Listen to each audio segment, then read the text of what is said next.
안녕하세요. 하나의 생각입니다. 혹시 여러분도 대화를 마치고 집에 돌아가는 길에 이런 생각을 해본 적 있으신가요? 괜히 그 말을 했나? 조금만 덜 말할 걸.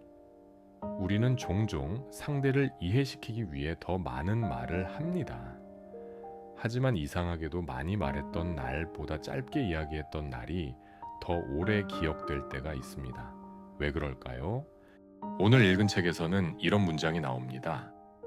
침묵은 무게를 더하지만 과한 말은 무게를 앗아간다. 그리고 이어서 이런 이야기를 합니다.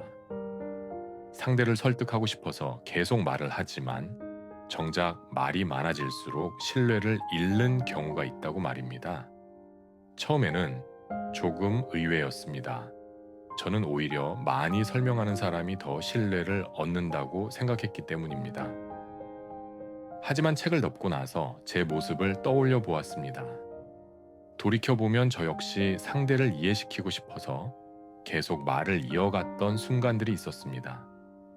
혹시 오해할까봐, 혹시 내 진심을 모를까봐, 혹시 내가 부족해 보일까봐.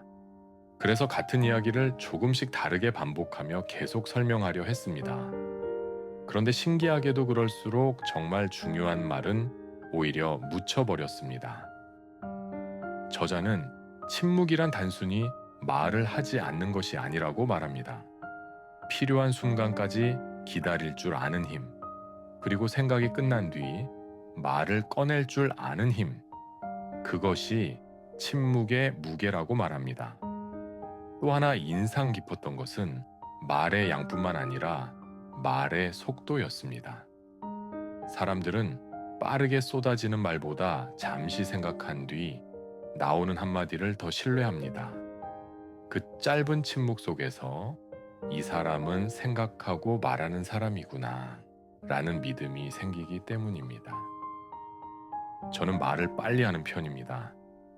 사실 지금도 말을 하기 전에 조금 더 생각하려고 노력하고 있습니다. 그런데 쉽지 않습니다. 상대방이 내 말을 기다려주지 않을 것 같고 내가 잠시 멈추면 답답하게 느낄 것 같다는 불안이 있기 때문입니다. 하지만 이번 글을 읽으며 깨달았습니다. 사람들이 기다리지 못하는 것이 아니라 오히려 제가 기다리지 못하고 있었던 것은 아닐까. 생각보다 사람들은 빠른 대답보다 진심이 담긴 한마디를 더 오래 기억한다는 것을 말입니다. 저자는 말을 하지 말라는 것이 아닙니다. 장난스러운 대화도 있고 가벼운 이야기를 나누는 시간도 필요합니다. 그런 순간까지 침묵만 지키라는 뜻은 아닐 것입니다. 다만 정말 중요한 순간에는 조금 더 천천히, 조금 더 깊게 생각한 뒤 말하라는 뜻이 아닐까요? 침묵의 가치는 말을 아끼는 데 있는 것이 아니라 한마디의 무게를 지키는 데 있었습니다. 우리는 말을 통해 자신을 드러냅니다. 하지만 동시에 말을 통해 자신을 가볍게 만들기도 합니다. 오늘 저는 말을 줄여야겠다고 다짐한 것이 아닙니다. 생각 없이 하는 말을 줄여야겠다고 다짐했습니다. 사람은 말을 기억하는 것이 아니라 그 말에서 느껴졌던 사람을 기억합니다.